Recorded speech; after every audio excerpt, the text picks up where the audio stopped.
ரோமர் 10:14. அவரை விசுவாசியாதவர்கள் எப்படி அவரை தொழுது கொள்வார்கள்? அவரை குறித்து கேட்காதவர்கள் எப்படி விசுவாசிப்பார்கள்? பிரசங்கிக்கிறவன் இல்லாவிட்டால் எப்படி கேள்விப்படுவார்கள்? வசனம் சொல்லுது, பிரசங்கிக்கிறவன் இல்லாவிட்டால் எப்படி கேள்விப்படுவார்கள் அப்படின்ட்டு. அப்போ கேள்விப்படணும் அப்படின்னா பிரசங்கிக்கிறவன் அப்படின்ட்டு ஒருத்தர் இருக்கணும், ஒருத்தவங்க சொல்லி கொடுக்கணும். சொல்லி கொடுத்தாதான் தெரியும் ஒரு வழி இருக்குது. அப்படிங்கும்போது இன்னைக்கெல்லாம் நிறைய கவர்மெண்ட் ஸ்கீம்ஸ் எல்லாம் தெரியவே இல்லை. ஏன் அப்படின்னா அவங்க வந்து சரியா வந்து அதை சொல்லி கொடுக்கல அப்படின்ட்டு. பாமர மக்களுக்கு வந்து அது தெரிஞ்சிருக்கிறதுக்கு வாய்ப்பு இல்லை. நிறைய பேர் ஆன்லைன்ல அதெல்லாம் பாக்குறாங்க, செக் பண்றாங்க, தெரியுது. பாமர மக்களுக்கு அது தெரிஞ்சிருக்கிறதுக்கு வாய்ப்பு இல்லை. அது ஏன்னா போய் ரீச் ஆகல அப்படின்ட்டு. சோ இதே மாதிரி இன்னைக்கு இந்த பைபிள் நிறைய பேருக்கு தெரியல, நிறைய பேருக்கு இந்த பைபிள் ரீச் ஆகல. ஏன் அப்படின்னா இன்னைக்கு சொல்லி கொடுக்கக்கூடியவர்கள் ரொம்ப குறைஞ்சிட்டாங்க. இன்னொன்னு பாட்டா எடுத்து பேச ஆரம்பிச்சிட்டாங்க. ஃபுல் பைபிளை வந்து இன்னைக்கு சொல்லி கொடுக்கறது அப்படின்றது ரொம்ப குறைஞ்சிருச்சு. அவங்களுக்கு பிடிச்சது, அவங்களுக்கு தெரிஞ்சது அந்த மாதிரியான வசனங்கள் மட்டும் இன்னைக்கு சொல்லி கொடுக்கறதுக்கு ஆரம்பிச்சிட்டதுனால இன்னைக்கு வசனம் வந்து இன்னைக்கு சரியா தெரியல. அதான் வசனம் சொல்லுது, பிரசங்கிக்கிறவன் இல்லாவிட்டால் எப்படி கேள்விப்படுவார்கள் அப்படின்ட்டு. சோ நேத்து வந்து இன்னைக்கு ஒரு வார்த்தையை கொடுக்கலாம் அப்படின்ட்டு யோசிச்சுட்டு இருக்கும்போது எனக்கு ஆண்டவர் உணர்த்தின ஒரு காரியம் என்ன அப்படின்னா, எப்படி என்னுடைய அழைப்பை நான் உறுதி செய்யறது, ஆண்டவர் என்ன அழைச்சிருக்கிறாருங்க அப்படின்றத நான் எப்படி என்னென்ன சிம்டம்ஸ் வச்சு நான் அறிஞ்சுக்கிறது அப்படின்றத இன்னைக்கு பேசலாம் அப்படின்ட்டு ஆண்டவர் எனக்கு உணர்த்தின ஒரு காரியத்தை இன்னைக்கு டிஸ்கஸ் பண்ணலாம் அப்படின்ட்டு வந்திருக்கிறேன். எப்படி என்னுடைய அழைப்பை வந்து நான் கன்ஃபார்ம் பண்றது, இதுதான் ஆண்டவர் என்னதான் வந்து அழைச்சிருக்கிறாரு, என்ன வந்து ஊழியம் செய்ய சொல்றாரு அப்படின்ட்டு எப்படி கன்ஃபார்ம் பண்ணி. இப்போ குழந்தைக்கு உடம்பு சரியில்லை அப்படின்னா, இன்னைக்கு எல்லாருமே நர்சஸ் அப்படின்றதுனால நமக்கு தெரிஞ்சிருக்கும். ஒரு குழந்தைக்கு, ஒருத்தங்களுக்கு, ஒரு பெரியவங்களுக்கு உடம்பு சரியில்லை அப்படின்னா நம்ம என்னென்ன சிம்டம்ஸ் எல்லாம் வச்சு பார்ப்போம்? கை வச்சு பார்ப்போம், சூடா இருக்கும். வேற டல்லா இருப்பாங்க. வேற சரியா சாப்பிட மாட்டாங்க, தூங்கிட்டே இருப்பாங்க. சோ இதெல்லாம் வச்சு பார்க்கும்போது அவங்க வந்து உடம்பு சரியில்லை அப்படின்றது நமக்கு தெரியும் இல்லையா? சோ இதே மாதிரி ஒரு சில சிம்டம்ஸ், ஒரு மனுஷன் வந்து ஒரு சில அறிகுறிகளோட அவன் காணப்பட்டான் அப்படின்னா ஆண்டவர் வந்து இவனை செலக்ட் பண்ணியிருக்கிறாரு, ஆண்டவர் வந்து இவனை ஊழியத்துக்காக வேறு பிரிச்சிருக்கிறாரு அப்படின்றத ஒரு சில அறிகுறிகள் வச்சு நம்ம வந்து பார்க்க முடியும். வேதத்துல வந்து அதுக்கான ஆதாரங்கள் இருக்குது. நம்ம வாசிக்கலாம். யாத்திரையாகமம் 33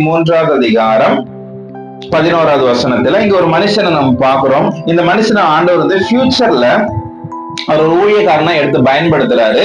ஆனா பயன்படுத்துறதுக்கு முன்னாடி அவருக்கு ஒரு அறிகுறி இருந்துச்சு. அது என்னன்னு வாசிக்கலாம். யாத்திரையாகமம் 33 11.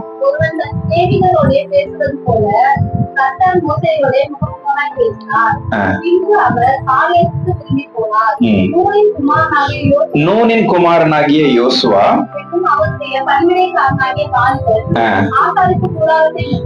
ஆசரிப்பு கூடாரத்தை விட்டு பிரியாதிருந்தான் அப்படின்ட்டு. நிறைய பேர் இருக்கிறாங்க, லட்சக்கணக்கான மக்கள் இருக்கிறாங்க. பட் ஒருத்தனை மட்டும் சொல்லுது, இவர் ஆசரிப்பு கூடாரத்தை விட்டு பிரியாதிருந்தான் அப்படின்னா எப்பவும் வந்து அவங்க சர்ச்சோட ஒரு ரிலேஷன்ஷிப் இருக்குது.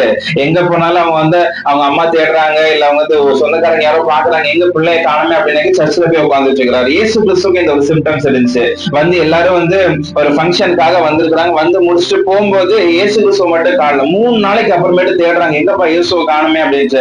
பார்த்தா அவர் சர்ச்சில் உட்காந்துட்டு அவங்க பெரியவங்க கூட எல்லாம் பேசிட்டு இருக்கிறாங்க அப்படின்ட்டு. அப்போ ஆவிக்குரியவன் எனக்கு வந்து ஒரு அழைப்பு, எனக்கு வந்து ஊழியம் பண்ணணும் அப்படின்ட்டு ஆண்டவர் என்ன முன்குறிச்சிருக்கிறார் அப்படின்னா அதுக்கு ஒரு சிம்டம் என்ன அப்படின்னா அவங்க வந்து எப்பவுமே இந்த சபை சர்ச் சம்பந்தமான காரியங்கள்ல ரொம்ப ஆர்வமா இருப்பாங்க. பைபிள் படிக்கிறதா இருக்கட்டும், ப்ரேயர் பண்றதா இருக்கட்டும், இல்ல பாஸ்டருக்கு ஒரு ஹெல்ப் பண்றதா இருக்கட்டும், அதுக்குன்னு அவங்க ஆதாயம் வேணும், பாஸ்டர் ஏதாவது கொடுத்தா நம்ம போய் பண்ணலாம் அப்படின்ற மாதிரி இல்லாம எனக்கு சும்மா டைம் இருக்குதுங்க, போற சிலவங்க லீவ் போட்டு கூட போகக்கூடியவங்க இருப்பாங்க. பாஸ்டர் வந்து ஏதோ ஒண்ணு சொல்லியிருக்கிறாருன்னா நான் லீவ் போட்டு கூட வந்துடுறேன் அப்படின்ட்டு. அப்போ எப்பவுமே நம்மளுக்கு வந்து சர்ச்சோட ரொம்ப நெருக்கம் இருக்குது. சர்ச்லயே இருந்தாலும் சந்தோஷமா இருக்குதுங்க, சர்ச்லயே நான் இருந்துட்டு அப்படியே நல்லா இருக்குமே அப்படின்ட்டு அந்த மாதிரி சிந்தை இது எல்லாருக்குமே வராது. நீங்க கிறிஸ்தவ பசங்களே கேட்டு பாத்தீங்கன்னா தெரியும். கிறிஸ்தவங்களே வந்து எனக்கு வந்து எப்ப முட்டா போதுண்டான்னு இருக்கும். சிலவங்க பேட்ச பாத்துக்கிட்டே இருப்பாங்க, எப்போ டைம் ஆகும் முடிச்சுட்டு உடனே கிளம்பலாட்டு. சில நாங்க போற சர்ச்சுலாம் சிலவங்க சாப்பிடறது கூட இருக்க மாட்டாங்க, வீட்லயே சமைச்சு வச்சுட்டோம் பாஸ்டர் அப்படின்ட்டு கிளம்பிடுவாங்க. லஞ்ச் கூட சாப்பிடாமலே போயிடுவாங்க. அப்ப இவங்களை பத்தி இங்க வசனம் சொல்லல. யோசுவா அப்படின்ற ஒரு மனுஷன், ஒரு வாலிபன் இருந்தான். அவர் என்ன பண்ணாருன்னா ஆசரிப்பு கூடாரத்தை விட்டு விலகாது இருந்தான் அப்படின்ட்டு. அப்போ நம்மளுடைய வாழ்க்கைக்கு நம்ம வந்து இதை ஒரு சிம்டம் டேர்ம்ஸா எடுத்துக்கலாம். என்ன, எனக்கு எப்பவுமே சர்ச்லயே இருந்தா நல்லா இருக்கும், சர்ச்சோட இருந்தா பாஸ்டர் கூட நம்ம எப்போ கனெக்ஷன்லயே இருந்தா நல்லா இருக்கும் அப்படின்ற உங்களுக்கு ஒரு மாதிரி ஒரு உணர்வு இருக்குமானால் ஆண்டவர் வந்து உங்களை செலக்ட் பண்ணி இருக்கிறாரு அப்படின்றத நீங்க கன்ஃபார்ம் பண்ணிக்கலாம். அடுத்தது யாத்திராகமம் 2ஆம் அதிகாரம் 11-12 வாசிங்க. இங்கேயும் ஒரு ஊழியக்காரன் வந்து ஆண்டவர் வந்து சொல்றாரு, மோசே பெரியவனான காலத்தில் அவன் தன் சகோதரரிடத்தில் போய் அவர்கள் சுவிசுவாசிக்கிறதை பார்த்து தன் சகோதரராகிய எபிரெயரில் ஒருவனை ஒரு எகிப்தியன் அடிக்கிறதை கண்டு அன்புமிக்கும் பார்த்து ஒருவர் இல்லை என்று அறிந்து எகிப்தியனை வெற்றி அவனை மனதிலே பிடித்துக் கொண்டான். சோ இங்க அந்த ஒரு விஷயம் பாக்குறோம். இதை பார்த்த உடனே இதை வந்து இன்னொருத்த பார்த்துட்டு அவன் வந்து பயமுறுத்துறான், நீ அது கொன்னதானே அப்படின்ற உடனே இவங்க பயமாயிடுச்சு, உடனே கிளம்பி வந்துட்டான். ஆனால் அங்க வந்து நிறைய பேர் இருக்கிறாங்க, நிறைய எகிப்தியன் இருக்கிறாங்க, நிறைய எபிரெயர் நிறைய பேர் இருக்கிறாங்க. ஆனா இந்த இவ்வளவு பேருக்குள்ள இவனுக்கு மட்டும் ஒரு உணர்வு வருது, என்னுடைய சகோதரர்கள் என்னுடைய ஜனம் வந்து இப்படி கஷ்டப்படுறாங்களே, என்னுடைய ஜனத்தை வந்து அவன் அடிக்கிறானே அப்படின்ட்டு உடனே அவன் கோவப்பட்டு உடனே வந்து அங்க ரியாக்ட் பண்றான். இன்னைக்கு நிறைய இடங்கள்ல வந்து நீங்க பாத்தீங்கன்னா நிறைய பேர் யூடியூப் எல்லாம் வச்சிருக்காங்க. யூடியூப் வச்சுட்டு அந்த பாஸ்ட் இப்படி பண்றாரு பாருங்க, இந்த பாஸ்ட் இப்படி பண்றாரு பாருங்க அப்படின்னு சொல்றாங்க. இது வந்து தவறுதான். ஆனாலும் அவங்களுக்குள்ள ஒரு உணர்வு இருக்குது, என்னது, சபையை இவங்க கெடுக்கிறாங்களே, சர்ச்சை வந்து நாசம் பண்ணிட்டு இருக்கிறாங்களே, சர்ச்சுக்குள்ள சினிமா பாட்டு பாடிட்டு இருக்கிறாங்களே, சர்ச்சுக்குள்ள வந்து தேவையில்லாத உபதேசங்களை வச்சிருக்கிறாங்களே அப்படின்ட்டு அவங்க வந்து அது ஒரு ஆதங்கம் வருது. அப்போ நம்மளுக்கும் வந்து இந்த மாதிரி காரியங்கள் எல்லாம் பார்க்கும்போது ஒரு ஆதங்கம் வருது. அப்படின்னா சர்ச்சில் போயிட்டு சினிமா பாட்டு பாடிட்டு இருக்கிறாங்களே அப்படின்ட்டு நம்மளுக்கு ஒரு வெப்ராலம் வந்து சிலவங்க வந்து ஜபமா மாத்துவாங்க. பாஸ்டர்கிட்டவே பேச முடியாது, அவர்களெல்லாம் போயிட்டு பேசிட்டு இருக்க முடியாது. ஆனா ஆண்டவரே அப்படின்ட்டு கண்ணீர் விட்டு ஜபம் பண்றாங்க. அப்படிங்கும்போது மோசே வந்து கொஞ்சம் எக்ஸ்ட்ராடனரியா போயிட்டு அவனை கொன்னே போட்டான். பட் அவனுக்கு அந்த அளவுக்கு இல்லைன்னா கூட நம்மளுக்கு வந்து ஒரு வெப்ராலம் வருது, சார் இப்படி எல்லாம் நடக்குது, இப்படிலாம் வந்து ஜனங்கள் அழிஞ்சு போறாங்களே வெப்ராலம் வந்து நம்ம வந்து அதுக்காக ஏதோ ஒண்ணு நம்ம புழுங்கிட்டே இருக்கிறோம். ஊழியம் பண்ணல, ஊழியம் பண்ண சரி அந்த பாஸ்டர் சரியில்லைப்பா, நம்மளே வந்து பக்கத்துல ஒரு சர்ச்சை தொடங்கிடலாம், ஊழியம் பண்ணல, ஆனாலும் மனசுக்குள்ளே ஒரு வெப்ராலம் வரும் இல்லையா? அது எல்லாருக்குமே நம்மளுக்கு தோன்றது வாய்ப்புல. சிலவங்க சர்ச்சில் ஆமா இவங்க இப்படிதான் பாட்டு பிலிவர்ஸே சொல்லிட்டு போயிடுவாங்க. ஆனா நம்மளுக்கு அப்படி சொல்றதுக்கு தோணல, ஆனா மனசுக்குள்ளேயே தோணுது, சார் என்ன இவங்க இப்படி பண்ணிட்டு இருக்கிறாங்க அப்படின்ட்டு அவங்களுக்காக நம்ம ஜெபிக்கக்கூடிய ஒரு பரிதவிக்கக்கூடிய ஒரு நிலை நம்மளுக்கு இருக்குமானால் ஆண்டவர் வந்து நம்மளே செலக்ட் பண்ணியிருக்கிறாரு அப்படின்றத நம்ம கன்ஃபார்ம் பண்ணிக்கலாம். மூன்றாவது நெகேமியா 1ஆம் அதிகாரம் 3-4 இந்த 2 வசனங்களை வாசிக்கும் போது இங்க வந்து அவருக்கு ஒரு இன்ஃபர்மேஷன் வந்து சேர்ந்த உடனே அவருக்கு ஒரு பாரம் வந்துருது, சார் இப்படி ஆயிடுச்சு அப்படின்ட்டு. வாசிங்க நெகேமியா 1:3-4. அதற்கு அவர்கள் சிறையிருப்பில் வைத்திருக்கிறவர்கள் அந்த தேசத்திலே மகா இந்த எண்ணம் அனுபவிக்கிறார்கள். எருசலேமின் அலங்கம் விடுபட்டதும் அதன் வாசல்கள் அக்கினியால் சுட்டரிக்கப்பட்டதுமாய் கிடைக்கிறது என்றார்கள். இந்த வார்த்தைகளை கேட்டபோது நாம் உட்கார்ந்து அழுது சில நாள் உபவாசித்தோம், அன்றாது கல்லூரிக்கு தேவனை நோக்கி. இது கூட எல்லாருக்குமே வரக்கூடிய ஒரு விஷயம் கிடையாது. என்ன, சர்ச்சு கட்டப்படல, இன்னைக்கு நிறைய சபைகள்லாம் கெட்டி பாதிலேயே நிக்குது, கட்டப்படாமலே இருக்குது, அப்படி அறகுறையாவே நிக்குது. இதெல்லாம் பார்க்கும்போது சிலவங்க வந்து அது பாஸ்டர் வேலை பார்த்துக்கொண்டுப்பா அப்படின்ட்டு அவங்க போயிடுவாங்க. அது அவங்களுடைய பிரச்சனை, நம்மளுக்கு என்ன இருக்குது, நம்ம மாசம் ஏதோ நம்மளால முடிஞ்ச ஒரு காணிக்கை கொடுத்தோம் போனோமா அப்படின்ட்டு முடிச்சுட்டு போகக்கூடியவங்களுக்கு மத்தியில யாரோ ஒருத்தங்களுக்கு மட்டும் ஒரு உணர்வு வந்துகிட்டே இருக்கும். எங்க சர்ச்ல வந்து ஒரு பையன் ஒரு சூப்பர் விஷயம் பண்ணான். அவன் வந்து டெய்லி அப்பளம் விற்கிறதுக்காக போவான். அப்பளம் அப்படின்னா இந்த வீட்ல ஹோம்மேட் அப்பளம்ட்டு ஒண்ணு வச்சிருப்பாங்க, அந்த ஜவ்வரிசி அப்பளம் ஒரு வித்தியாசமா இருக்கும். அது வீட்லயே செஞ்சு அவங்க எடுத்துட்டு போயிட்டு சிட்டில வைப்பாங்க. வில்லேஜ்ல இருக்காங்க, சிட்டில கொண்டு வைப்பாங்க. ஒரு நாளைக்கு அவன் போனான்னா முதலீடு வந்து ஒரு 300 ரூபாய் 400 ரூபாய் தான் இருக்கும். இன்கம் வந்து 2000 ரூபாய் கிட்ட வரும். அப்படியே ஒரு 4 மடங்கு இன்கம் இருக்கும். அவன் அதை செஞ்சுட்டு தான் ரட்சிக்கப்பட்ட உடனே ஒரு நாள் கிறிஸ்துமஸ் ப்ரோக்ராம் ஒண்ணு வைக்கிறோம் அப்படின்ட்டு பாஸ்டர் சொல்லியிருந்தாங்க. சொன்ன உடனே அந்த பையன் கேட்டுட்டு போயிட்டு ஒரு நாள் சேலரி அப்போ வந்து பரிபூர்ணமா ரட்சிக்கப்பட்டவங்க தான் சர்ச்சுக்கு வராங்க. ஆனாலும் கொடுக்கக்கூடிய அந்த ஒரு மனநிலையில அவங்க பேரண்ட்ஸ் எல்லாம் வரல. ஒரு நாள் சேலரி 2000 ரூபாய், அவங்க அம்மாக்கு நிறைய கடன் இருக்குது, தேவை இருக்குது. ஆனாலும் அந்த 2000 ரூபாய் அப்படியே கொண்டு வந்துட்டு பாஸ்டர் கொடுத்து பாஸ்டர் எதுக்காக வச்சுக்கோங்க அப்படின்ட்டு ஒரு நாள் ஃபுல்லா வெயில்ல அலையணும். அது சாதாரண விஷயம் கிடையாது. வெயில்ல ஃபுல்லா அலைஞ்சு அங்கங்க கொடுத்து அப்படியே ஒரு நாள் சேலரி அப்படியே கொடுத்துட்டு போனா அப்படின்ட்டு அவங்களுடைய சாட்சி சொன்னாங்க.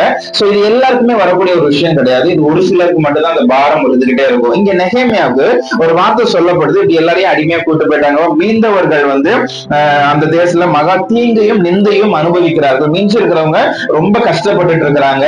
எருசலேமின் அலங்கம் இடிபட்டது, சர்ச்சை வந்து இடிச்சிட்டாங்க அப்படின்னு சொன்ன உடனே அவர் பாருங்க, இந்த வார்த்தைகளை கேட்ட பொழுது நான் உட்கார்ந்து அழுது சில நாளாய் துக்கித்து உபவாசித்து மன்றாடி என்னெல்லாமோ பண்றாரு. அவ்வளவுத்துக்கு ஒரு பெயின் வருது. என்ன, சர்ச்சை இடிக்கப்பட்டதுனால நம்மளுடைய சபை வந்து கட்டப்படாம இருக்குது, நம்ம சபையில ஏதோ ஒரு தேவை இருக்குது அப்படிங்கும்பொழுது இன்னைக்கு நிறைய பேர் வந்து அது பாஸ்டருடைய வேலை பார்த்துக்குவாங்க அப்படின்ட்டு அசால்ட்டா போயிட்டு இருக்கும் பொழுது நம்மளுக்கு அதை பத்தி ஒரு சிந்தை வருது, நம்மளுக்கு அதை பத்தி ஒரு பாரம் வருது. நான் இப்ப கூட கேட்டிருந்தேன், நீங்க தனியா இருக்கும்போது ஈட்டில பத்தி என்ன யோசிச்சுட்டு இருக்கிறீங்க, ஒவ்வொருத்தவங்களுக்கு வந்து இந்த பஸ்ஸை பார்க்கும்போது சார் இதே மாதிரி பஸ் நம்ம ஈட்டில் இருந்தா நல்லா இருக்குமே, எனக்கு மட்டும் காசு இருந்தா நான் இதை செய்யணும் அப்படின்னு இருக்குமே, அது ஒவ்வொருத்தவங்களுக்கு இருக்கிற மாதிரி. சோ இந்த ஒரு சிந்தை தான், நான் வந்து சர்ச்சில் இல்லைனாலும், நான் ஊழியத்துல இல்லைனாலும், வேலை செஞ்சுட்டு இருந்தாலும், காலேஜ்ல இருந்து எங்க இருந்தாலும் எனக்கு வந்து அந்த சிந்தையெல்லாம் அதுவே தான் இருக்குது அப்படின்னா நம்மளையும் ஆண்டவர் வந்து செலக்ட் பண்ணி இருக்கிறாரு அப்படின்றத நம்ம வந்து கன்ஃபார்ம் பண்ணிக்கலாம். அடுத்தது மத்தேயு 21வது அதிகாரம் 12-13 வாசிங்க. தேவாலயத்தில் பிரவேசித்து ஆலயத்தில் சிற்பிகளும் பொதுகளும் யாவரையும் காசு காக்கக்கூடிய பலகைகளையும் புறாவிக்கிறவர்களையும் ஆசனங்களையும் தவிர்த்து என்னுடைய வீடு செவ்வீடு எனப்படும் கேட்டிருக்கிறது, நீங்களோ அதை கல்லர் உரையாற்றினீர் என்றார். சோ இந்த ஒரு வசனம் நம்ம எல்லாரும் படிச்சதுதான், தெரிஞ்சதுதான். நிறைய ஊழியக்காரங்களும் இருந்திருப்பாங்க. அங்க யாரு புறாவித்தாங்க அப்படின்றதெல்லாம் பெருசா போடல. பட் அங்க வந்து ஆயக்காரர்கள், பரிசேயர்கள், சதுசேயர்கள் எல்லாருமே இருக்கிறாங்க. யாருக்குமே வராத கோபம் ஆண்டவருக்கு வருது அப்படின்னா அந்த சபை மேல அவருக்கு இருந்த ஒரு பற்று, அந்த ஊழியத்தின் மேல, அந்த ஸ்பிரிச்சுவலான காரியங்கள், ஆவிக்குரிய காரியத்தின் மேல இருந்த ஒரு பற்று தான் வந்து அந்த கோபத்தை ஏற்படுத்துச்சு. அப்ப என்னுடைய சபையில இந்த மாதிரி ஏதாவது முரண்பாடான காரியங்கள் நடக்குது அப்படிங்கும்பொழுது நம்மளுக்கும் உள்ள வெப்பரால நம்ம அதை வந்து வார்த்தையில காட்ட வேண்டாம், அதை வந்து நம்மளுக்கு சொல்ல வேண்டாம், எதுவுமே பண்ண வேண்டாம். பட் மனசுக்கே தோணும், சார் ஏன் இப்படி பாஸ்டர் பண்ணிட்டு இருக்கிறாங்க, ஏன் இப்படி எல்லாம் பண்ணிட்டு இருக்கிறாங்க, சபை விசுவாசம் ஏன் சர்ச்சை ஏன் இப்படி கெடுத்துட்டு இருக்கிறாங்க அப்படின்ற ஒரு கோபம் நமக்குள்ள வருது. அப்படிங்கும்போது ஆண்டவர் நம்மளையும் வந்து பிரிச்சு எடுத்திருக்கிறாரு அப்படின்றத நம்ம வந்து கன்ஃபார்ம் பண்ணிக்கலாம். அடுத்ததாக 1 பேதுரு 2வது அதிகாரம் 6-9 வரைக்கும் வாசிச்சீங்க அப்படின்னா அதுல நல்ல ஒரு விஷயம் சொல்லப்பட்டிருக்குது. அதை நிறுத்தி நிதானமா வாசிங்க. 1 பேதுரு 2வது அதிகாரம் 6 அந்தபடியே தெரிந்து கொள்ளப்பட்டதும் விலையேறப்பட்டதுமாய் இருக்கிற மூலைக்கல்லை சீயோனில் வைக்கிறேன். ஓகே, நான் அதை அப்படியே எக்ஸ்பிளைன் பண்றேன் அப்படின்னு பாருங்க. தெரிந்து கொள்ளப்பட்டதும் விலையேற பெற்றதுமாயிருக்கிற மூலைக்கல் இயேசு கிறிஸ்து சீயோனில் வைக்கிறேன். அதின் மேல் விசுவாசமாய் இருக்கிறவன் இயேசு மேல அவரை விசுவாசிக்கிறவன் வெட்கப்பட்டு போவதுன்னு வேதத்துல சொல்லியிருக்கு. அப்ப இயேசு கிறிஸ்தன் அவங்க முன்னாடி வைக்கிறாங்க, அவரை விசுவாசிக்கிறவன் வெட்கப்பட்டு போவதில்லை. இதுக்கு முன்னாடி நான் அந்த 1 பேதுருல அந்த ஹெட்டிங் மட்டும் வாசிடுங்களேன். பேதுரு, அப்போஸ்தலனாகிய பேதுரு எழுதின பொதுவான அப்படிங்கும்போது காமனா எல்லா கிறிஸ்தவர்களுக்கும், இது வந்து ஊழியர்களுக்கான தனியானது கிடையாது, எல்லா கிறிஸ்தவர்களுக்கும் பொதுவா எழுதப்பட்ட ஒரு நிருபம். சோ இந்த நிருபத்துல சொல்லியிருக்க விஷயம் என்ன அப்படின்னா, நான் இயேசு கிறிஸ்துவ முன்னாடி வைக்கிறேன், அவரை விசுவாசிக்கிறவன் கெட்டு போவது வெட்கப்பட்டு போகுது என்று பைபிள் சொல்லி இருக்குது அப்படின்னு சொல்லிட்டு அவர் சொல்றாரு. 7வது வசனம் வாசிங்க. விசுவாசிக்கிற உங்களுக்கு அது விலையேற பெற்றது, கீழ்ப்படியாமல் இருக்கிறவர்களுக்கும் வீட்டை கட்டுகிறவர்களால் தள்ளப்பட்ட பிரதான மூலைக்கல்லாகிய அந்த கல் இடறுதற்கு ஏதுவான கல்லும் விழுதற்கு ஏதுவான கண்மலையும் ஆயிற்று. அவர்கள் திருவசனத்திற்கு கீழ்ப்படியாதவர்களாய் இருந்து இடறுகிறார்கள், அதற்கென்று நியமிக்கப்பட்டவர்களாயும் இருக்கிறார்கள். நீங்களோ உங்களை அந்தகாரத்தினின்று, அந்தகாரம் அப்படின்னா பாவ இருள், அந்த பாவ இருளில் நின்று ஆச்சரியமான ஒளி நடத்திற்கு அவருடைய புண்ணியம். அந்த இருள்ல இருந்து ஆச்சரியமான ஒளி கலைத்து வந்தவர் யாரு? ஆண்டவர். அவருடைய புண்ணியங்களை அறிவிக்கும்படிக்கு தெரிந்து கொள்ளப்பட்ட சந்ததியாயும்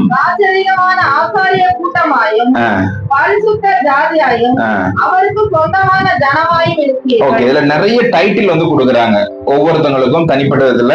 ஸ்டீஃபனுக்கு ஒரு டைட்டில் ஆண்டவர் கொடுக்குறாரு. என்ன அப்படின்னா, நீங்க வந்து அவருடைய புண்ணியங்களை, இயேசு கிறிஸ்துவ பத்தி அவருடைய புண்ணியங்கள் அப்படின்னா அவர் செஞ்ச காரியங்களை மற்றவங்களுக்கு சொல்லக்கூடிய அறிவிப்பதற்காக தெரிந்து கொள்ளப்பட்ட சந்ததி. சந்ததினா அடுத்த ஜெனரேஷன். அப்ப ஸ்டீஃபனை பத்தி, மனோ பத்தி ஆண்டவர் என்ன சொல்றாருன்னா, நீ வந்து என்ன பத்தி சொல்றதுக்காக நான் செலக்ட் பண்ணிருக்கக்கூடிய அடுத்த ஜெனரேஷன் பா அப்படின்ட்டு அது சொல்லிச்சு. அது சொல்றாரு, ராஜரீக ஆசாரிய கூட்டம். ஆசாரியர்கள் அப்படின்னா பழைய ஏற்பாட்டு காலத்துல ஊழியம் செய்யக்கூடியவர்கள் தான் ஆசாரியர் சொல்லியிருக்கிறாங்க. புதிய ஏற்பாட்டு காலத்துல ராஜரீக ஆசாரிய கூட்டம் அப்படின்ட்டு ரட்சிக்கப்பட்ட நம்மளை பார்த்து ஆண்டவர் சொல்றாரு, நீங்க ஆசாரிய கூட்டமா இருக்கிறீங்க, என்னோட பரிசுத்த ஜாதியமா இருக்கிறீர்கள், அவருக்கு சொந்த ஜனமாயும் இருக்கிறீர்கள் அப்படின்ட்டு ஆண்டவர் சொல்றாரு. சோ இங்க என்ன அப்படின்னா, நம்ம வந்து இயேசு கிறிஸ்துவ பத்தி மற்றவர்களுக்கு அறிவிக்கணும் அப்படின்ட்டு சொல்லியிருக்கிறாங்க. இது யாருக்கு சொல்லியிருக்கிறாங்கன்னா, ரட்சிக்கப்பட்ட ஒவ்வொருத்தவங்களுக்குமே சொல்லியிருக்கிறாங்க. அப்ப இன்னொரு சிம்டம் என்ன அப்படின்னா, நான் இயேசுவை பத்தி அறிவிக்கிறதுக்கு என்ன சிம்டம் அப்படின்னா, நான் ரட்சிக்கப்பட்டிருந்தால் போதுமானது. இங்க வந்து அதுதான் சொல்றது. அதுல இருந்து அந்த 6ல இருந்து நீங்க வாசிச்சு பாத்தீங்க அப்படின்னா அதுதான் சொல்லப்பட்டிருக்குது. இயேசு உங்க முன்னாடி வைக்கிறேன், அவரை விசுவாசிக்கிறோம் வெட்கப்பட்டு போவதில்லை, வெட்கப்படுவதில்லை அப்படின்ட்டு வேதம் சொல்லுது. நான் எப்பங்க வெட்கப்படுவேன்? எனக்கு வாழ்வாதாரத்துக்கு சாப்பாட்டுக்கு காசு இல்லாம நான் தனியா நிற்கும் போது நான் வெட்கப்பட்டு போவேன். சகோதரர் அகஸ்டின் ஜெபக்குமார் அவர்களுடைய வாழ்க்கையில வந்து அவர் விஷயம் சொல்றாரு. அவர் பொண்ணு பாக்குறதுக்காக வந்திருக்கிறாங்க, மாப்பிள்ளை பாக்குறதுக்காக அவங்க வந்திருக்கிறாங்களா. வந்திருக்கும் போது பொண்ணு வீட்டுல எல்லாரும் உட்காந்துட்டு இருக்கிறாங்க. இவர் வந்து பீகார்ல இருந்து வராரு. வரும்போது அவர் வந்து ஒரு ஒண்ணுமே இல்லாம வாழ்ந்துட்டு இருக்கிறார். ஸ்டார்டிங்ல வந்து போனவர்கிட்ட அவர் வீட்டுல இருந்து எல்லாத்தையுமே திருடிட்டு போயிட்டாங்க. திருடிட்டு போனதுனால ஒரு முடிவு எடுத்தாராம், இனிமேல் திருடக்கூடாது அப்படின்னா எனக்கு எதுவுமே இருக்கக்கூடாது அப்படின்னு 2 ட்ரெஸ் மட்டும் தான் போட்டு போறது, ஒரு ட்ரெஸ், நைட்டு போடுறது ஒரு ட்ரெஸ், 2 ட்ரெஸ் தான் வச்சிருக்கிறாரு. அப்ப அந்த ஒரு ட்ரெஸ் நீ கையில எடுத்துப்பாருன்னு நினைக்கிறேன். அப்போ போயிட்டு வந்து நைட்டு டேல போட்டு இந்த ட்ரெஸ்ஸை துவைச்சு போட்டுட்டு நைட்டு படுத்துடுறாரு. நைட்டு போட்டதை காலையில துவைச்சு போட்டுட்டு பகல்ல ஊழியத்துக்கு போறாரு. ஒரே ட்ரெஸ் வச்சுட்டு போயிட்டு இருக்கிறாரு. சாது மாதிரி வாழ்ந்தேன் அப்படின்னு சொன்னாரு. செருப்பு கூட போடாம இருந்தாரு அப்படின்ட்டு சொன்னாரு. போற வழியில கிடைக்கிறத சாப்பிட்டு இருந்திருப்பாருன்னு நினைக்கிறேன். அப்ப இதே கோலத்துல பொண்ணு வீட்டுல இருந்து வந்திருக்கிறாங்க. இவர் வாராரு. வரும்பொழுது வெளியே இருந்து பாக்குறாங்களாம். இங்க இருந்து பாக்குறாங்க, வெளியே இருந்து வாராரு, செருப்பு இல்லாம ஒரு பழைய ட்ரெஸ்ஸோட வரும்பொழுது பார்த்து சொல்லுவாங்க, பரதேசி மாதிரி இருக்கிறான், இவனுக்காகவா நீங்க என் பொண்ணை கேக்குறீங்க அப்படின்ட்டு யாரோ ஒருத்தவங்க சொந்தக்காரங்க சொல்லியிருக்கிறாங்க. பட் அதெல்லாம் கண்டுக்காம கல்யாணம் பண்ணி வச்சுட்டாங்க. பட் சொல்லும்போது சொல்லுங்க, பரதேசி மாதிரி இருக்கிறான், இவனுக்காகவா அப்படின்ற மாதிரி அவங்க கேட்டிருக்கிறாங்க. பட் அதுக்கப்புறமேட்டு ஒரு சாட்சியை சொன்னாரு. இது வந்து ரொம்ப வருஷத்துக்கு அப்புறமேட்டு சொல்லும்போது சொல்றாரு, அந்த பரதேசி தான் மனைவியை வந்து 26 நாடுகளுக்கு கூட்டிட்டு போயிட்டு அவங்க வந்து நான் வந்து இது பண்ணிருக்கிறேன் அப்படின்ட்டு. அப்போ 26 நாடுகளுக்கு கூட்டிட்டு போயிட்டு அவங்க வந்து இப்போ ஸ்டார்டிங்ல அப்படிதான் இருக்கலாம்.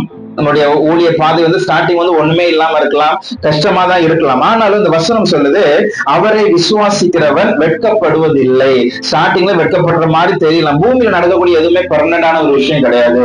ஈவன் போன வருஷம் உங்களை யாராவது அசிங்கமா பேசியிருப்பாங்க, இந்த வருஷம் பாருங்களேன் சிரிச்சுட்டே போவாங்க. நம்ம தான் யோசிச்சுட்டு இருப்போம், போன வருஷம் தான் நம்ம அந்த கேள்வி கேட்டு போன இப்ப சிரிச்சுட்டு போலாம் அப்படின்ட்டு. அதுக்கப்புறம் சொல்லுவேன், அதெல்லாம் போன வருஷம் தான் முடிஞ்சு போச்சு, அதெல்லாம் போயிட்டு இப்ப ஞாபகம் வச்சுட்டு இருக்க முடியுமா அப்படின்னு சொல்லுவாங்க. அப்படின்னா என்ன, நீங்க வந்து என்னைக்கும் ஒரு நாள் அவமானப்படுறது அப்படின்றது சாகுற வரைக்கும் அப்படின்றதெல்லாம் கிடையாது. ஒருத்தங்க ஜெயிச்சிட்டாங்க, ஒருத்தங்க நல்லா ஆயிடுச்சாங்க அப்படிங்கும்போது பழசெல்லாம் மறந்துடும். இப்ப நம்ம ஊழியம் பண்ணிட்டு இருக்கும்போது ஸ்டார்டிங்ல காசே இல்லாம யார்ட்டாவது கடன் வாங்க வேண்டிய சிச்சுவேஷன் கூட வரலாம். வாங்கும்போது அவன் நினைச்சுப்பாச்சு, ஒருத்தன் எப்ப பார்த்தாலும் போன் பண்ணிட்டு ஏதாவது கேட்டுட்டே இருக்கிறாப்பா அப்படின்ற மாதிரி தோணலாம். ஃபியூச்சர்ல நம்ம வந்து ஒரு பெரிய ஒரு பொசிஷனுக்கு வந்ததுக்கு அப்புறமேட்டு அதெல்லாம் மறந்துடும். சரி சரி பரவாயில்ல, நம்ம பையதானே, நல்ல பாரு இப்ப ஊழி சூப்பரா பண்ணிட்டு இருக்கிறானே அப்படின்றப்போ வசனம் சொல்லுது, அவரை நம்புகிறவர்கள் வெட்கப்பட்டு போவதில்லை. அதனால என்ன பண்ணணுமா, அந்தகார ஒளி நின்று தம்முடைய ஆச்சரியமான ஒளி கலைத்தருடைய புண்ணியங்களை அறிவிக்கும்படி நீங்கள் தெரிந்து கொள்ளப்பட்டிருக்கிறீர்கள். சோ இதுதான் வந்து என்னுடைய ரெஸ்பான்சிபிலிட்டி, நான் இதை செய்யணும் அப்படின்ட்டு ஆண்டவர் சொல்றாரு. ஒரு 5 பாயிண்ட் இதோட சேர்ந்து இன்னொன்னு, நான் வந்து நம்மளுடைய ஜெபமே செய்யும் குழு ஸ்டார்ட் பண்ண டைம்ல ஸ்டார்டிங்ல ஒருத்தங்க வந்து ஒரு ஃபீட்பேக் சொன்னாங்க. அவங்க யார பத்தி சொன்னாங்க அப்படின்றது தெரியல. அவங்க பேர் நானும் சொல்ல. அவங்க சொல்லும்போது சொன்னாங்க, ஐயா நீங்க வந்து மெசேஜ் கொடுக்குறீங்க, நல்லாதான் இருக்குது, ஆனா ஒரு சிலர் வந்து கொஞ்சம் வருத்தப்படுறாங்க. என்ன அப்படின்னா, நீங்க வந்து அவங்களை குற்றப்படுத்துற மாதிரி சொல்றீங்க, ஊழியமே பண்ண மாட்டேன்றீங்க, உங்களுக்காகவே நீங்க வாழ்ந்துட்டு போறீங்க அப்படின்ட்டு அவங்களை குற்றப்படுத்துற மாதிரி அவங்க ஒரு கில்ட்டியா ஃபீல் பண்றாங்களாம் அப்படின்னு சொன்னாரு. ஆக்சுவலி இதுவும் ஒரு சிம்டம் தான். இப்போ நான் காமனா சொல்றேன், நீங்க எல்லாருமே ஆர்மிக்கு போகணும் அப்படின்ட்டு ஆண்டவர் வந்து விரும்புறாரு அப்படின்ட்டு. சிலருக்குலாம் ஆர்மியை பத்தி ஒண்ணுமே தெரியாது, ராணுவத்தை பத்தி ஒண்ணும் தெரியாது. என்கிட்ட சொன்னாங்க சரியா போட்டு அப்படிலாம் விட்டு போயிடுவோம். அது வந்து நம்மளை பாதிக்காது. ஆனா ரட்சிக்கப்பட்ட ஒவ்வொருத்தவங்களுமே ஆண்டவருக்காக ஊழியம் பண்ணணும் அப்படின்னு சொல்லும் பொழுது அது நம்மளை பாதிக்குது. அப்படின்னா பாதிக்கக்கூடிய காரியம் எனக்குள்ள ஏதோ ஒரு விஷயத்த செய்யுது. அப்ப ஒரு விஷயத்த சொல்லும் போது நான் பாதிக்கப்படுறேன் அப்படின்னா அது வந்து என்ன காயப்படுத்துறது, எனக்கான ஒரு விஷயம் தான், அதனாலதான் அது என்னை பாதிக்குது. இப்ப நானு ஒரு கல்லை கொண்டு எரியிறேன், நினைக்கிறேன். இவ்வளவு பேர் இருக்கிறீங்க, ஒருத்தங்க மேல மட்டும் படுது அப்படிங்க மற்றவங்க எல்லாம் அவாடா அப்படின்னு இருக்கும், ஒண்ணுமே விஷயம் இல்ல. யார் மேல பட்டுச்சோ அவங்களுக்கு அது காயமா இருக்கும். அப்போ டார்கெட் அவங்கதான் டார்கெட் அப்படின்ற மாதிரி. சோ இதே மாதிரிதான் யாரு காயப்பட்டாங்களோ அவங்களுக்கு ஒரு உறுத்தல் இருக்குது. என்ன, நான் செய்ய வேண்டிய ரெஸ்பான்சிபிலிட்டி செய்யாம விட்டுட்டேங்க. இப்ப காமனா வந்து சொல்லும் போது யாரோ ஒருத்தங்க செய்ய வேண்டிய வேலை, ஏன் இந்த வேலையெல்லாம் செய்ய மாட்டீங்களா அப்படின்னு காமனா சொல்லும் போது வேலை செய்யாம விட்டவங்களுக்கு அது கொஞ்சம் வருத்தமா இருக்கும் இல்லையா? இப்போ வந்து இங்க வீட்டுல இது என்ன ஒரே ஒற்றையா இருக்குது அப்படின்னு சொல்லும் போது யாருக்குமே ஒண்ணும் பிரச்சனை இல்லை. ஏன் மனைவி கொஞ்சம் உறுத்தலாவே இருக்கும், ஐயோ நம்ம தானே செய்யாம விட்டோம். ஏன் அப்படின்னா அவங்க செய்ய வேண்டிய வேலை, ஏங்க இப்படி வச்சிருக்கிறீங்க கிளீனாவே இல்லையா அப்படின்னு சொல்லும் போது யாரையுமே பாதிக்காது, ஒருத்தர் தான் பாதிக்கும். அப்போ நான் காமனா சொல்றேன், ரட்சிக்கப்பட்டவங்க எல்லாம் ஊழியம் பண்ணணுங்க. ஊழியம் பண்ணல அப்படின்னா நீங்க எல்லாம் வந்து ஆரோட பிள்ளைகளே இல்லைன்னு சொல்லும் போது அது யார் யாரை உறுத்துதோ, யார் யாருக்கு அது குத்துதோ அவங்க எல்லாருமே வந்து ஆண்டவரால பிரித்தெடுக்கப்பட்டவர்கள். அது குத்தாம இருந்துச்சு அப்படின்னாக்கி அது வந்து இன்னும் அவங்க வந்து இன்னும் பக்குவப்படாதவங்க வந்து இன்னொருத்தவங்களுக்கு வந்து ஆண்டவர் பத்தி சொல்றதுலயே பெரிய அளவுல பிரயோஜனம் இருக்காது. சோ இந்த 6 விஷயம் தான் நான் வந்து ஒரு 1 இயருக்கு முன்னாடி ஒரு பாஸ்டர் வந்து ஒரு 10 பாயிண்ட் சொன்னாரு. ஆக்சுவலி இது வந்து நான் அவர் பண்ணதை நான் திரும்ப ரிப்பீட் பண்ணல, பட் அவர் ஒரு 10 விஷயம் சொன்னாரு. அது 10 விஷயம் நான் உட்காந்து கேட்டுக்கிட்டே இருக்கிற 10மே எனக்கு அப்படியே புரிஞ்சிச்சு. அப்பாடா அப்படின்னு ஒரு உறுதி. ஏன்னா சில டைம்ல வந்து என்னடா இது, நம்ம போன வருஷம் 45 பேர் இருந்தாங்களே, இந்த தடவை அப்படியே குறைஞ்ச ஒரு 15 பேர் தானே உட்காந்துட்டு இருக்கிறாங்க அப்படின்ற மாதிரி கொஞ்சம் ஃபீலா இருக்கும் போதெல்லாம் யோசிச்சுக்குவேன், உண்மைதானா, நம்ம வந்து சரியான பாதையில தான் போயிட்டு இருக்கிறோமா அப்படின்ட்டு. அந்த மாதிரி சிச்சுவேஷன்ல வந்து ஆண்டவர் ஏதாவது ஒரு விஷயம் சொல்லுவார். அன்னைக்கு அந்த 10 பாயிண்ட் நான் உட்காந்து கேட்டுட்டு இருக்கும் போது அந்த 10மே எனக்கு அப்படியே பொருந்ததுனால ஓகே ஃபைன், ஆண்டவர் தான் அழைச்சிருக்கிறாரு, அது கொஞ்சம் முன்ன பின்ன இருக்கதான் செய்யும், அதெல்லாம் ஒரு விஷயமே இல்லை அப்படின்ட்டு. சோ இன்றைக்கும் இந்த 6 பாயிண்ட் உங்களுக்கு சொல்லி இருக்கிறேன். இந்த 6ஐயும் வந்து நீங்க உங்களுடைய லைஃப்ல நீங்க பொருத்தி பார்த்துக்கலாம். நான் சொன்ன மாதிரி ஒரு ஃபீவர் இருக்குது அப்படின்ட்டு ஒரு சில டெஸ்ட்ல நம்ம கண்டுபிடிக்கிறோம். ஓகே, தொட்டு பாக்குறோம், பிளட் டெஸ்ட் எடுக்கிறோம், அப்படி ஒரு 4 பாயிண்ட்ல நான் கண்டுபிடிச்சிட்டோம். 4 பாயிண்ட்ல கண்டுபிடிச்சிட்டாங்க. கண்டுபிடிச்சதுக்கு அப்புறமேட்டும் ட்ரீட்மெண்டே பண்ணாம இருந்தேன் அப்படின்னா அது சரியான ஒரு விஷயம் கிடையாது. அது பெரிய ஒரு பாதி பிளஸ் உயிர் போனாலும் கூட போயிடும். அதே மாதிரி ஒரு 6 பாயிண்ட் சொல்லியிருக்கேன். அந்த 6 பாயிண்ட்ல ஒரு 4-5 பாயிண்ட் எனக்கு பொருந்ததுங்க, ஆனாலும் நான் ஊழியம் பண்ணல, நான் போகல, இப்போதைக்கு நான் கொஞ்சம் வெயிட் பண்றேன்னு சொல்லும் போது அது ஃபியூச்சர்ல ஒரு பெரிய பாதிப்பை ஒருவேளை எனக்கு ஏற்படுத்தலாம், இல்ல நான் வந்து யாருக்கு ஊழியம் பண்ண வேண்டி இருக்குதோ அவங்களுக்கு ஏற்படுத்தலாம். அப்போ வந்து ஆண்டவர் கேள்வி கேட்பாரு, என்னப்பா இது, நான் அன்னைக்கே உணர்த்தினேனே, இன்னும் வெயிட் பண்ணிட்டே இருக்கியே அப்படின்ட்டு. ஒரு நிமிஷம் நம்ம கண்களை மூடலாம். சில நேரங்கள்ல நம்மளுடைய சூழ்நிலைகள் நமக்கு அது அப்படிதான் இருக்கும். சிலர்லாம் வந்து ட்ரீட்மெண்டே எடுக்க மாட்டாங்க. எனக்கெல்லாம் ட்ரீட்மெண்ட் எடுக்கிறது ரொம்ப கஷ்டமா இருக்கும். ஏன் அப்படின்னா டாக்டருக்கு ஒரு 500 ரூபாய் செலவு பண்ணுமேங்க அப்படின்ற மாதிரி செலவு பார்த்துக்கிட்டே இருந்தேன் அப்படின்னா கஷ்டம். ஒரு நாள் இப்படிதான் காலில் வெண்ணி கொட்டுருச்சு, சரி எதுக்கு சும்மா போனாலே கன்சல்டேஷன் அது இது ஏதோ ஒரு 500 ரூபாய் வாங்கிட்டு விட்டுருவானே அப்படின்ட்டு பேசாம படுத்துட்டேன். தூக்கமே வரல, அது ஒரு மாதிரி எரிஞ்சுக்கிட்டே இருந்துச்சு. சரி போனா போட்டு அப்படின்ட்டு போயிட்டு வந்து ட்ரீட்மெண்ட் எடுத்து பார்த்தாக்க நல்ல ரிலாக்ஸா இருக்குது, நல்லா தூங்கிட்டேன். ஒருவேளை நான் ஹாஸ்பிட்டல் போகாம இருந்தேனே நைட்டு ஃபுல்லா தூங்கிடவே மாட்டேன். போயிட்டு வந்ததுல சரி செலவு பண்ணாலும் பரவாயில்ல, ஒரு ரிலாக்ஸா இருக்குதுல்ல அப்படின்னு நினைச்சுக்கிட்டேன். ஸோ இதே மாதிரிதான் இப்போதைக்கு உங்களுக்கு உங்களுடைய கடன் பிரச்சனையோ குடும்ப சூழ்நிலையோ அது இது நிறைய கமிட்மெண்ட் இருக்கிறதுனால உங்களுக்கு பிரச்சனையாவே இருக்கும், எப்படிங்க இதெல்லாம் விட்டுட்டு ஊழியத்துக்கு போறதுக்கு அப்படின்ட்டு. நீங்க ஒரு 8 எடுத்து வச்சிட்டீங்கன்னு வைங்களேன், அனுபவத்துல நான் பேசுறதுனால சொல்றேன், ஒரு ஸ்டெப் எடுத்து வச்சுட்டீங்க அப்படின்னாக்கி ஆண்டவர் அதுக்கப்புறம் நடத்தக்கூடிய விதங்கள் வந்து இதுக்கு நம்ம வந்து எப்பவும் வந்திருக்கலாமோ அப்படின்ட்டு என்ன மாதிரியே நீங்களும் ஃபீல் பண்ண வேண்டிய ஒரு சூழ்நிலை உண்டாகும். அதனால அப்படியே எல்லாரும் கண்களை மூடி ஒரு நிமிஷம் ஆண்டவரை நோக்கி பாருங்க.